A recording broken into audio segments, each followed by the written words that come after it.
Hi, it's Cara from Right to Right. Today I'm talking to you about time management. So, why do I think I'm particularly better placed, or why do I think that I can talk to business owners about time management? I'll tell you a story about why I got into business. And if you don't know, I actually run two businesses from home, but that wasn't always the case, so they say. So what happened was I was working full time for the Australian government. I have two children. That hadn't changed. Um, One of my children had just started school, and I'm talking kindergarten, preschool, kind of, 9 until 3, 5 days a week school. And I had one in kindy, so he was doing 3 full days a week. I was doing my Masters of Public Sector Management, so that's like an MBA for public servants. I was traveling every 3 months. And if that wasn't enough, I thought I would start my own business. So that business is still in effect. It's Schooled Up Hair Accessories. So that is when I started my business. So, how did I manage my time with a full time job, two children? Hey, Raylene. Um, Masters, basically doing an MBA, starting a business and traveling interstate for 3 days every 3 months. How did I manage my time? No, I do not have a nanny. No, I do not have a cleaner, though I wish I did. I do not have a cook. Yes, I am married. So that's so you know where we are. That's how it all starts out. Um, why I'm recording this is because I find a lot of business owners here on Blab, they either are empty nesters or they've got toddlers. So they're in a different mindset. But there are so many business owners out there that are incredibly busy. They said to me, Cara, the biggest issue that I have is managing my time. I was like, okay, well, guess what? I know how I did it. So let me share this with you and tell you how I went about it. So the main thing that I did, and I still do, is I work when the kids go to bed. So at the moment, I work between 9 and 2:30, and then I work again from about 8 until sometimes it's 1 o'clock in the morning. It's just the thing that you have to do. Owning a business is not always a glamorous laptop lifestyle. It isn't. It's a lot of hard work. Let me just blow that one out of the water before you even think about it. So I work a lot when the kids are in bed. And in fact, Gary Vaynerchuk has said that, you do, work between 7 and 2, work between 7 p.m. and 2 a.m. And a lot of times I do that. You get a 7-hour day in that time. So I will generally do, after the kids go to bed, I'll generally do 3 or 4 hours of an evening of work. Another thing that I use, a very practical tip, is I try and do a lot of stuff for the family whilst the family is still awake. So we make lunches the night before, school lunches the night before. I used to shower before I went to bed. Just something so that in the morning when I got up and got running, that was it. My feet hit the floor and I was off and there was no stopping. So that was another thing that I used to do to manage my time when I was working full time and doing all of those other things. Big change that's happened is my perception of time. So before I read The Big Leap by Gay Hendricks, I had to stop myself from thinking I don't have enough time. I don't have enough time. If you keep telling yourself that you don't have enough time, guess what? You'll miraculously find out that you don't. Whereas if you change your perception to, you know what? I do have enough time. There are enough hours in my day. I will get this done. the time will occur. Just to give you some examples, because it's a little bit woo-woo, it's a little bit esoteric for some people.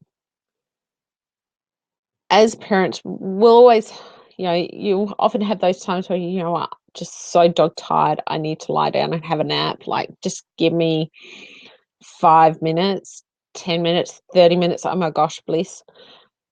Put my head down for a nap for 5 minutes. You can still hear everything, but it feels like you've slept for an hour or 2 hours, but 5 minutes have gone by. Um, things like time flies when you're having fun. That's another one. Yep. Walter, keeping a schedule is a great time management tool. And that's the other thing that I used to do is I used to reverse engineer my week. I used to do project management when I was working in the public service. So we used to have these time boxes that things used to fall in and out of.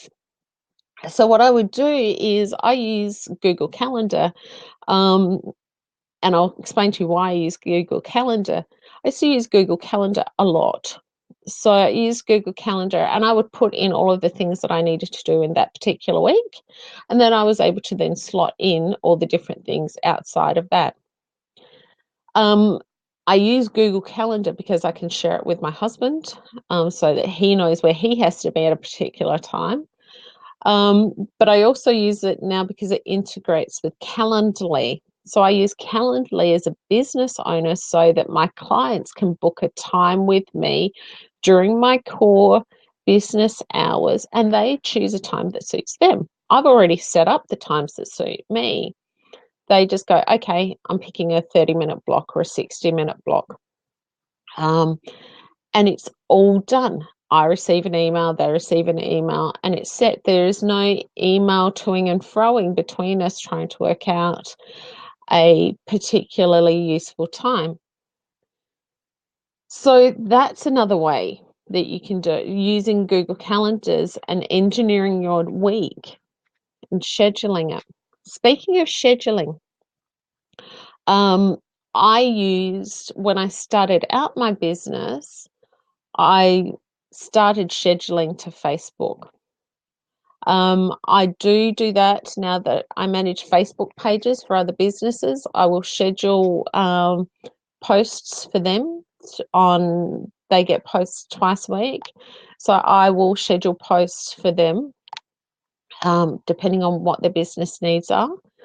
And I schedule them natively in Facebook. The other thing that I do now is I use Buffer. So I use Buffer because it integrates with not just Twitter, but it integrates with Facebook pages, Facebook groups,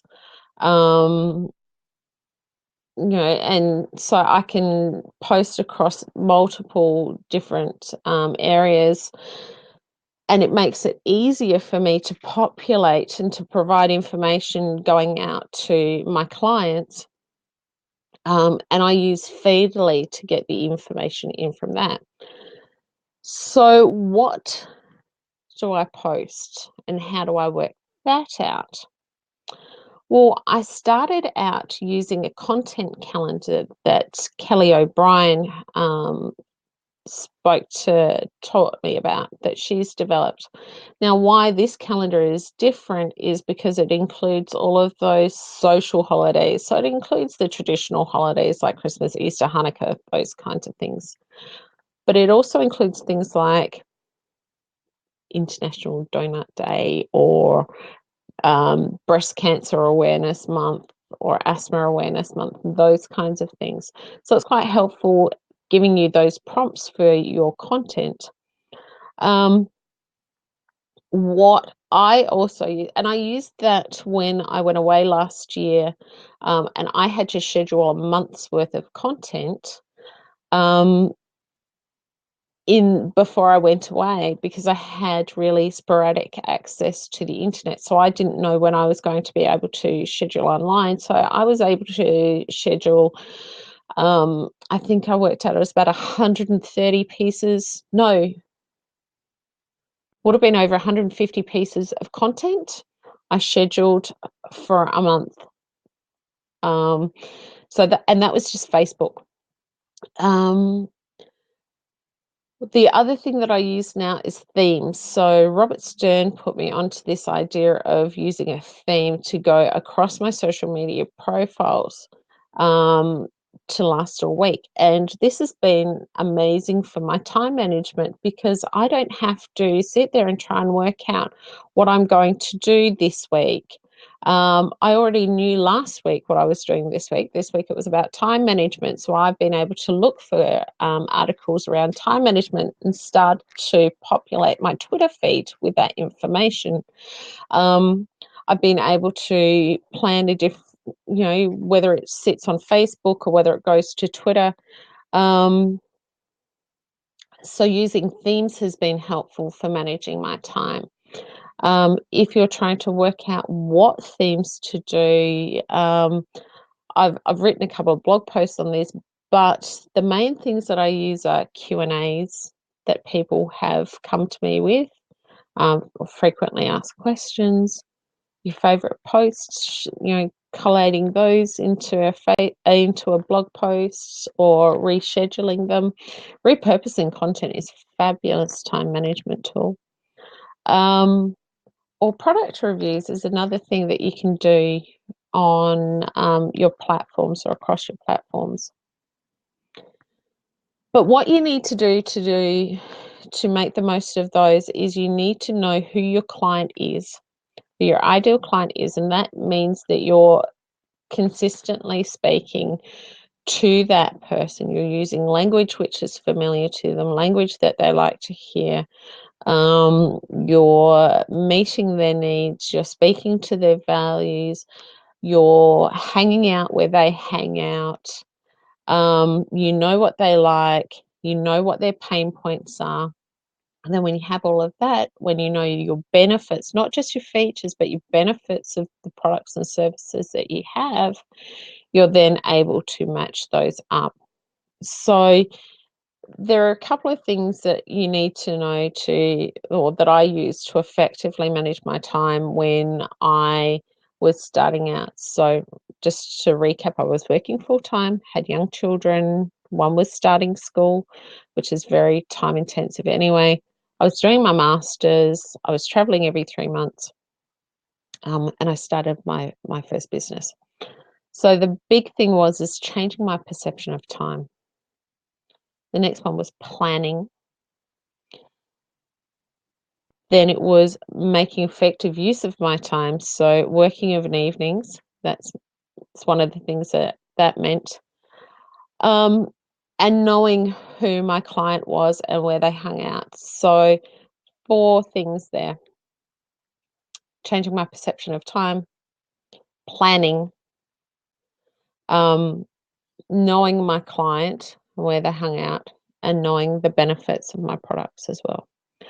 So I hope that's helped you with some ideas on how to get a grip of your time a bit better, and how I was able to master my time when I was doing my master's. So thanks for calling.